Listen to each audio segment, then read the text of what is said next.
होगा उपराष्ट्रपति पद के लिए मतदान। सुबह 10 बजे से शाम 5 बजे तक चलेगी वोटिंग। मतदान के बाद शाम 6 बजे तक नतीजे आएंगे।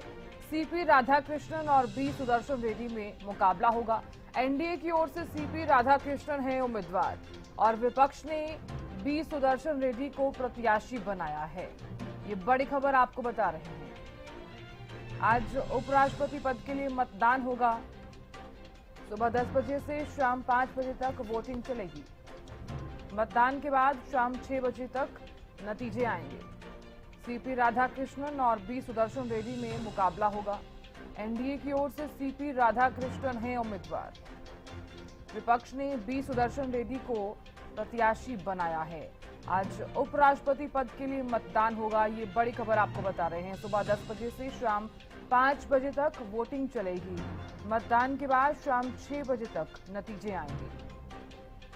सीपी राधाकृष्णन और बी सुदर्शन रेड्डी में मुकाबला होगा। एनडीए की ओर से सीपी राधाकृष्णन हैं उम्मीदवार। विपक्ष ने बी सुदर्शन रेड्डी को प्रत्याशी बनाया है। ये बड़ी खबर इस वक्त की आपको बता रहे हैं। तो विपक्ष की तरफ से अगर बात की जाए तो बी सुदर्शन रेड्डी को प्रत्याशी बनाया गया है, तो वहीं एनडीए की ओर से सीपी राधाकृष्णन उम्मीदवार हैं। ये बड़ी खबर इस वक्त की आपको बता रहे हैं। बता दें आपको कि सीपी राधाकृष्णन और बी सुदर्शन रेड्डी में ये मुकाबला। और सुबह वोटिंग की अगर बात की जाए तो सुबह 10 बजे से शाम 5 बजे तक ये वोटिंग चलने वाली है।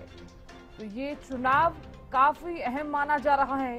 मतदान के लिहाज से अगर बात की जाए तो शाम 6 बजे तक ये नतीजे आने वाले हैं। आज उपराष्ट्रपति पद के लिए मतदान होना है, तो लगातार हमारी नजर बनी रहेगी। दिल्ली से संवाददाता अपराजिता श्री जुड़ गई हैं ज्यादा जानकारी लिए हुए। अपराजिता, उपराष्ट्रपति पद के लिए आज मतदान होना है। इस मतदान को, इस वोटिंग को आप किस तरह से देख रही हैं? बिल्कुल, देखिए जिस प्रकार से आज मतदान होना है उपराष्ट्रपति पद को लेकर के, अगर इस मतदान को हम देखते हैं, चुनाव को देखते हैं, तो कहीं ना कहीं आन की चुनावी हो जाती है। क्योंकि जिस प्रकार से हालांकि इंडिया ब्लॉक के पास आंकड़े नहीं है, मगर जिसके बावजूद भी उम्मीदवार उतारा गया है इंडिया ब्लॉक के द्वारा, और साथ ही विश्वास भी जताया जा रहा है कि इंडिया ब्लॉक के जो उम्मीदवार हैं सुदर्शन रेड्डी, उनकी ही जीत होगी। और वहीं अगर एनडीए की हम बात करते हैं तो 2 दिवसीय जिस प्रकार का उनका एक्सरसाइज रहा है, वर्कशॉप, काफी कुछ डिस्कशंस किए गए हैं। नए सांसदों को जिस प्रकार से सिखाया गया है कि कैसे बैलेट पेपर पर चुनाव होता है, किस तरीके से नाम लिखना है, फोल्ड करना है, डालना है, तमाम चीजें, ताकि कहीं से भी चूक ना हो जाए। तो कहीं ना कहीं हम कह सकते हैं कि ये आन की लड़ाई है। जी बिल्कुल अपराजिता, बहुत शुक्रिया जानकारी देने के लिए। तो देखिए, उपराष्ट्रपति पद के लिए आज मतदान होना है और ये मतदान काफी ज्यादा अहम भी रहने वाला है।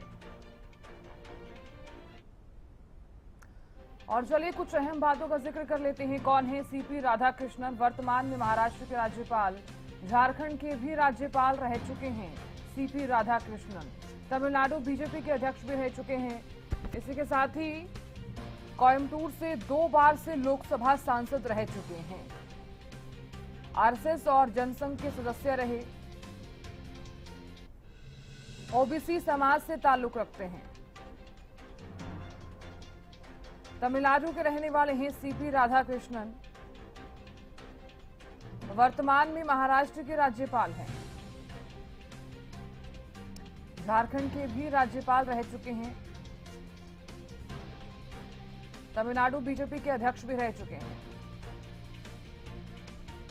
कोयम्बटूर से 2 बार से लोकसभा सांसद रह चुके हैं। आरएसएस और जनसंघ के सदस्य रहे। ओबीसी समाज से ताल्लुक। तमिलनाडु के रहने वाले हैं सीपी राधाकृष्णन। कौन है B Sudarshan Reddy? Andhra Pradesh high court में वकालत शुरू की। 1988 में आंध्र प्रदेश के एडवोकेट जनरल नियुक्त हुए हैं। आंध्र प्रदेश हाई कोर्ट के न्यायाधीश बने सन 1995 में। 2005 में गुवाहाटी हाई कोर्ट के मुख्य न्यायाधीश नियुक्त किए गए। 2007 सुप्रीम कोर्ट के न्यायाधीश नियुक्त किए गए। 2011 सुप्रीम कोर्ट से सेवानिवृत्त हुए। 1971 आंध्र प्रदेश हाई कोर्ट में बी सुदर्शन रेड्डी ने वकालत शुरू की।